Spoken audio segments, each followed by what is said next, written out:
He has no Kentucky Derby on his record, no Triple Crown behind his name, no bronze statue waiting for tourists, and no Hollywood film keeping his memory warm. His own breeder, buried under collapsing finances, sold him away before the colt had proven anything at all, one more asset scratched off a failing ledger.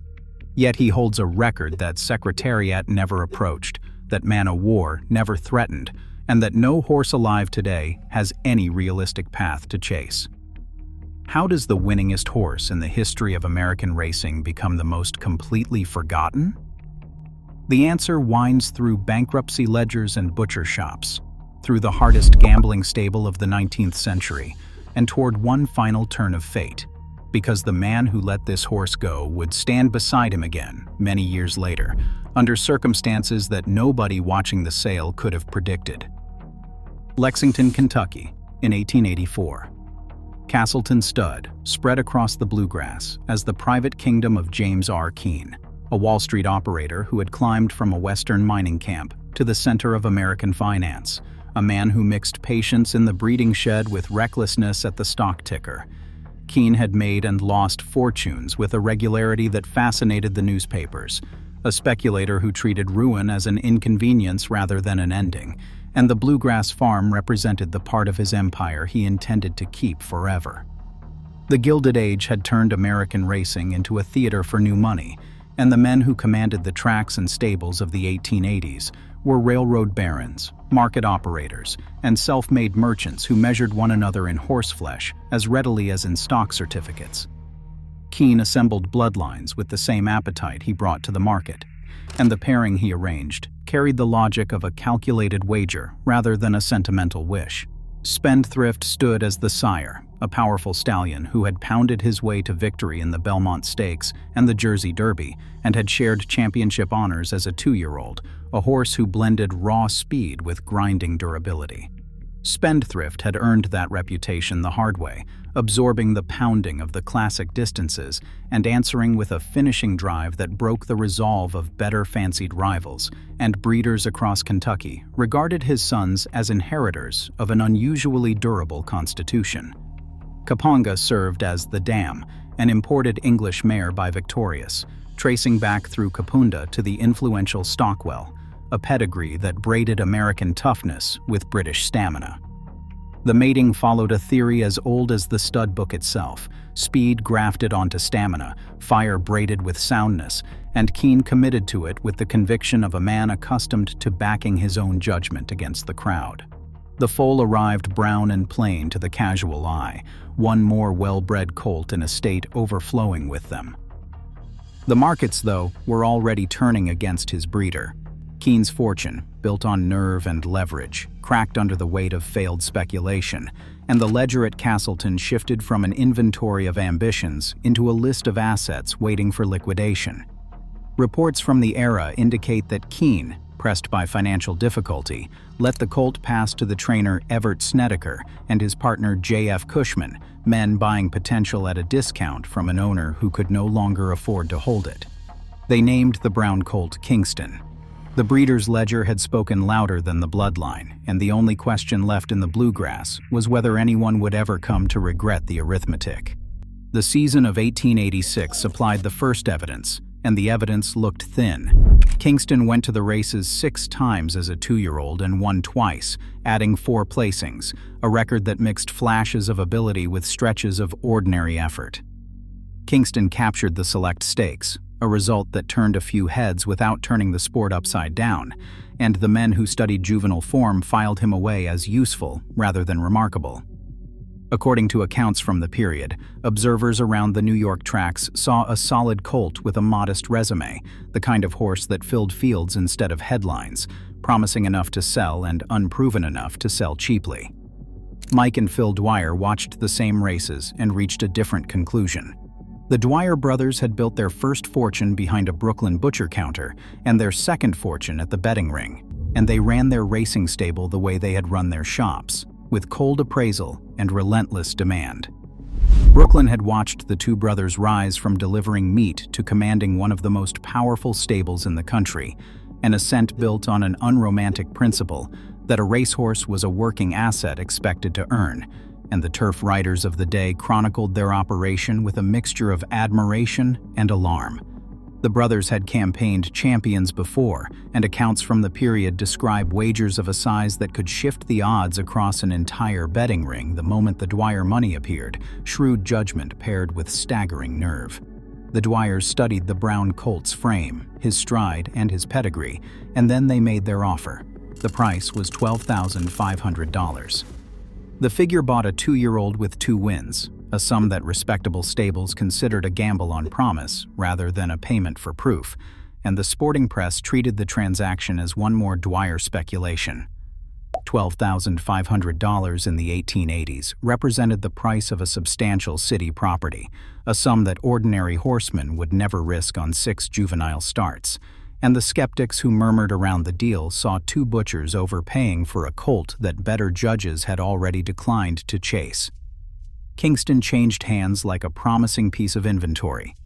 He would repay the invoice 89 times over, though nobody yet knew it, and the man assigned to collect that debt was about to enter the story. Frank McCabe took charge of the colt at the Dwyer barn, a trainer whose methods would eventually carry him into the Hall of Fame and whose patience was matched by an unsentimental belief in work. The Dwyer program ran on volume, on the conviction that racing itself hardened a horse the way fire hardened steel, and McCabe applied that philosophy with a craftsman's precision, reading the colt's appetite, his soundness, and his recovery, then asking for more. The approach horrified gentler horsemen, who predicted that the grind would strip the speed out of the colt within a season, and the prediction settled in as one more doubt waiting patiently to be buried. McCabe inherited a horse of contradictions, a colt who combined a placid eye with a furious competitive engine, calmness in the stable with violence in a finish. The Dwyer stable did not believe in wrapping talent in cotton, and McCabe prepared Kingston for a schedule that modern horsemen would consider unthinkable, race after race after race, with the racetrack itself serving as the training ground. The season of 1887 revealed what that regime could produce. Kingston started 18 times as a 3-year-old and won 13 of those races, finishing second twice and third twice, a campaign that stacked victory upon victory until the sheer volume became its own argument. Kingston collected the Dolphin Stakes, the Palisade Stakes, and the September Stakes, grinding through the summer meetings while rivals came and went around him. Kingston then delivered the performance that separated him from every useful colt he had been compared to, covering 7 furlongs in 1 minute and 27 1/4 seconds, an American record, a number that transformed a busy season into a historic one. The clockers checked their watches and checked them again. 7 furlongs in that era served as the sternest examination of pure sustained speed, a distance that exposed any weakness of wind or courage, and the record announced that the Dwyer purchase now owned both in quantities nobody had measured before. The colt the experts had graded as merely useful now owned the fastest 7 furlongs ever recorded in the country, and the handicappers who had shrugged at his juvenile form began recalculating in silence. The workload that should have worn him down was forging him instead, layering muscle over bone and confidence over talent, and the question forming around the Dwyer barn was how long any horse could sustain that furnace. August 21st, 1888. Provided the beginning of the answer. On that date, Kingston commenced a sequence that stretched credulity then and defies belief now, a run of 35 races carrying him from the summer of 1888 to the spring of 1891, in which he suffered defeat only twice. The streak consumed entire generations of rivals, swallowing sprinters and stayers alike, pairing monotony for the bettors with misery for the opposition. The handicap system of the 19th century existed to prevent exactly this, a machinery of added pounds designed to drag champions back toward the pack, and the men who assigned the weights treated Kingston as a problem to be solved rather than a wonder to be celebrated. Race after race, the saddle pad grew heavier, and race after race, the brown stallion carried the punishment down the stretch and delivered the same result, his dominance mixing cold mathematics with something the mathematics could not capture. As a 4-year-old, Kingston went to the post 15 times and lost once, hammering through the Beverwyck Stakes, the California Stakes, the Excelsior Stakes, the first Special Stakes, and the second Special Stakes, a season in which victory stopped being an event and became a habit. As a 5-year-old, he started 10 times and again lost only once, adding the Oriental Handicap and the Culver Handicap, while the racing secretaries piled weight onto his back in a losing effort to manufacture suspense. The official record indicates that across those seasons, Kingston carried imposts that anchored ordinary horses, conceding pounds and distance and still churning past his fields. Sheepshead Bay would later witness the raw mechanics of it, when in 1891, Kingston ripped through 6 furlongs in 1 minute and 8 seconds flat, a display of speed from an aging campaigner that left the grandstand comparing him to horses half his age. Sheepshead Bay in those years stood among the grandest theaters in American racing, a seaside cathedral of the sport where the best horses in the country gathered each summer.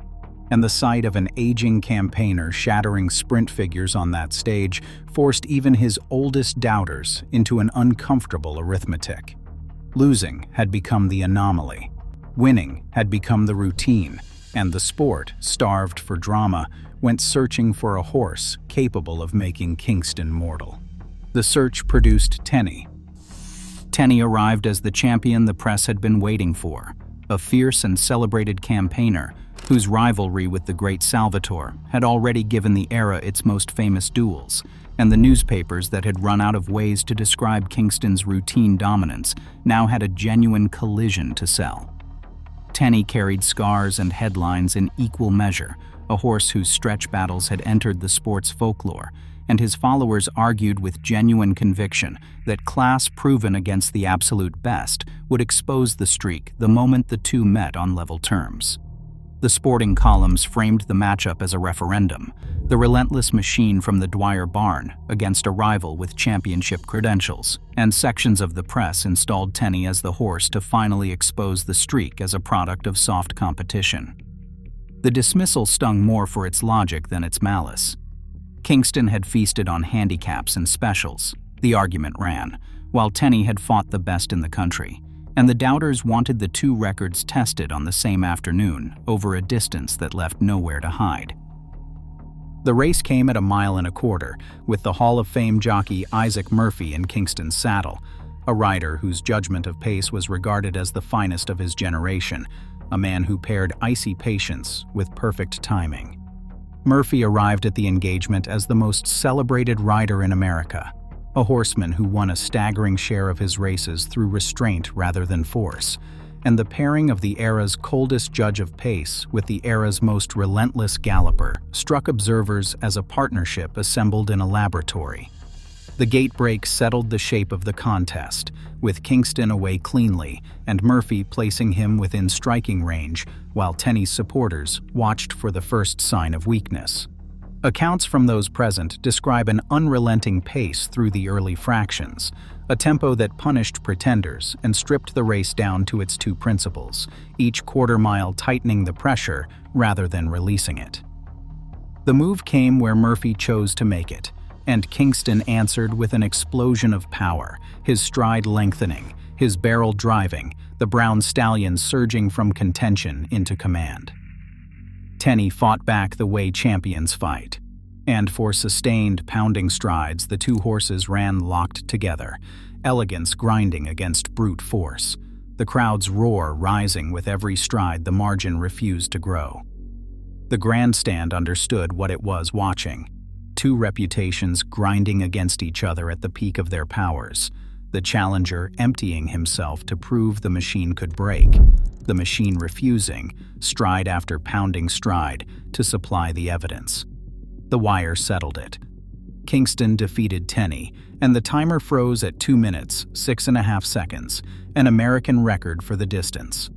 The reaction rolled through the press boxes and the betting rings, because the streak now carried a champion's scalp and a national record in the same afternoon, and the argument about soft competition died on the spot. The establishment answered the only way it could, awarding Kingston recognition as the champion handicap horse of 1889, an honor he claimed again in 1890, and the handicappers responded to each triumph with the only weapon remaining: more weight, more pounds, more lead in the saddle pad. Proof kept arriving, and so did the burden, and the seasons kept turning. Kingston at 7 and 8 remained a force that time seemed unable to blunt, capturing the St. James Hotel Stakes and successive runnings of the Culver Handicap, then adding the Flight Stakes to a resume that already read like a catalog of the era's prizes, mixing longevity with quality in proportions the American turf had never seen. Every year, the racing world braced for the decline, and every year the brown stallion delivered another armful of victories, stacking wins the way his old owners had once stacked wagers. The decline, when it finally came, arrived not as a collapse, but as a demotion, and it arrived from within his own stable. The Dwyer partnership, strained by diverging fortunes and diverging philosophies, came apart, and the official record indicates that Kingston passed into the sole control of Mike Dwyer, the harder gambler of the two brothers, a man who valued a horse by what it could win on a given afternoon. The stallion who had carried national records and championship honors now entered the strangest chapter of his career. Through his 9th and 10th years, Kingston was sent to the post 34 more times, and not once in those 34 races was he entered in a stakes event, and not once was he asked to run beyond a single mile. The most decorated campaigner in the country was deployed as a workhorse, dropped into overnight races against ordinary opposition, a former record holder earning his keep in anonymity, prestige exchanged for purses. The demotion carried its own quiet insult, the assumption that the old stallion had nothing left but leftovers, and the racing public watched the arrangement with a mixture of nostalgia and discomfort. The arrangement said everything about Mike Dwyer's philosophy and nothing about the horse's capacity, because the gambler had calculated that an aging champion dropped against lesser company represented the closest thing the betting ring offered to certainty, and the old stallion now served as the instrument of that calculation. Kingston responded the only way he had ever responded. He won 13 of those 34 races and finished in the first 3 in 31 of them, converting exile into another exhibition of consistency, answering the reduced circumstances with undiminished effort. Accounts from those final seasons describe a horse whose appetite for the contest never dimmed, a competitor who walked to the post for cheap races with the same purpose he had carried into national records: professionalism outlasting prestige. The spring of 1894 brought the final act, and the old horse chose to leave the stage at a gallop rather than a walk. At the age of 10, in the space of 11 days, Kingston went to the post 4 times and won 3 of those races, a closing burst from a 10-year-old that compressed his entire career into a week and a half, durability wrapped around defiance. They had taken away his stage. They could not take away his habit of winning, and when the entries closed on his racing life, the ledger he left behind read like a misprint. Kingston retired with 89 victories from 138 starts, alongside 33 seconds and 12 thirds, and across 9 seasons of competition, he finished out of the money on only 4 occasions, a career in which failure was not merely rare, but statistically negligible. Kingston retired with earnings of $140,195, and at the moment of his retirement in 1894, that figure stood as the highest total any racehorse in history had ever accumulated. The cheaply sold colt from a bankrupt ledger transformed into the richest earner the sport had produced.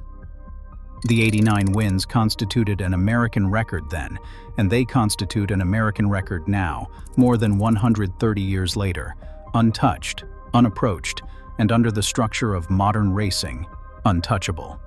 The final chapter, though, still waited, and it belonged to the man from the first chapter.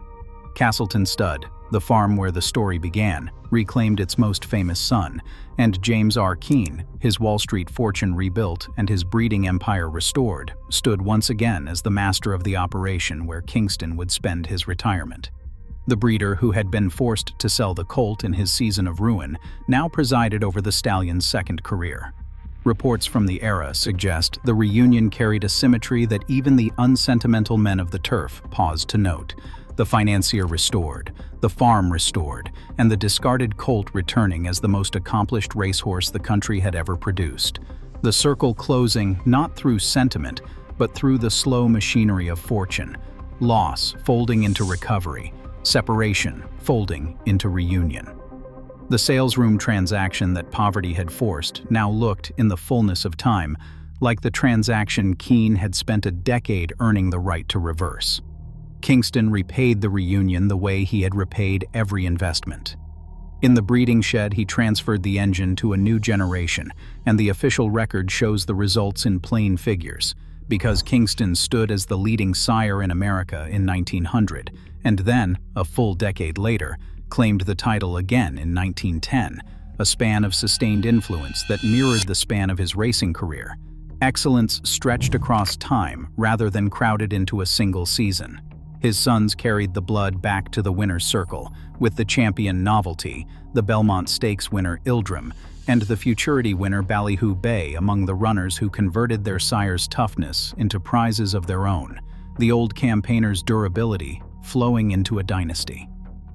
December 6, 1912, brought the end, and it brought the end at Castleton. Kingston died at the age of 28 on the same Kentucky ground where he had been foaled, the property his breeder had nearly lost, surrounded by the operation his earnings and his offspring had helped make famous again.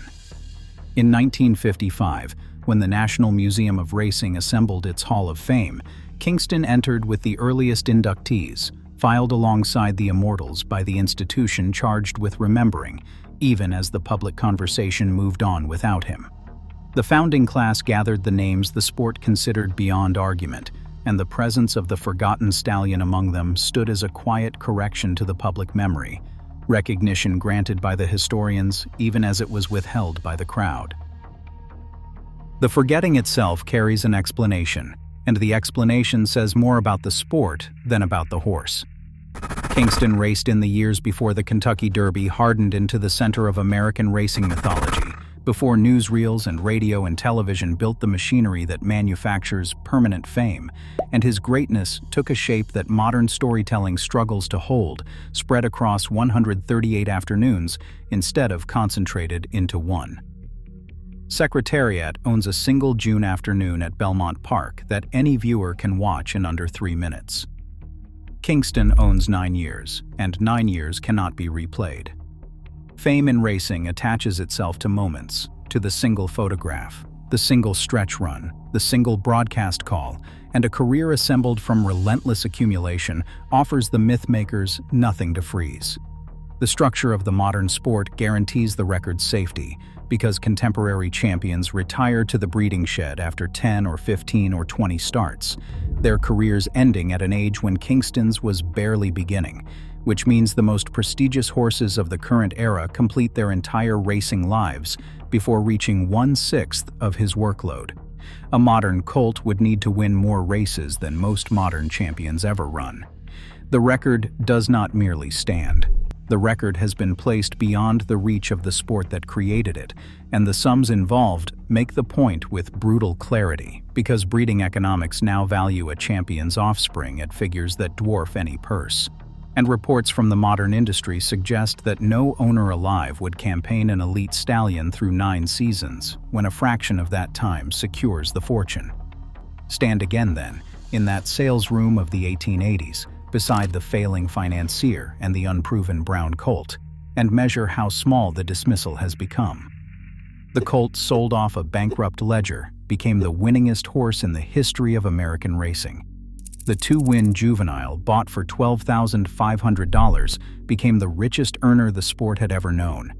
The aging workhorse denied a stakes entry became a 2-time leading sire whose blood ran through Belmont and Futurity winners, and the asset a ruined man was forced to surrender came home to die on that same man's restored estate, a possession reclaimed by patience.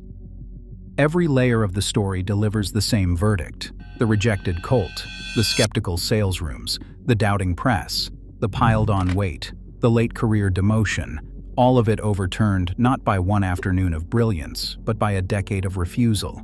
a horse who mixed plainness with permanence and answered every reduction in his status with another trip to the winner's circle. Greatness, this story insists, is not measured in auction prices, in expert grades, or in the glamour of a single famous afternoon, but in what a competitor does across the entire length of a life. When the fame is absent, the weight is heavy and the gate keeps opening. Kingston answered that gate 138 times, and 89 times he came back first. Which record do you believe is harder to achieve? One perfect, unbeatable afternoon, or 89 separate days of proving it all over again? Share your thoughts below. Thanks for watching.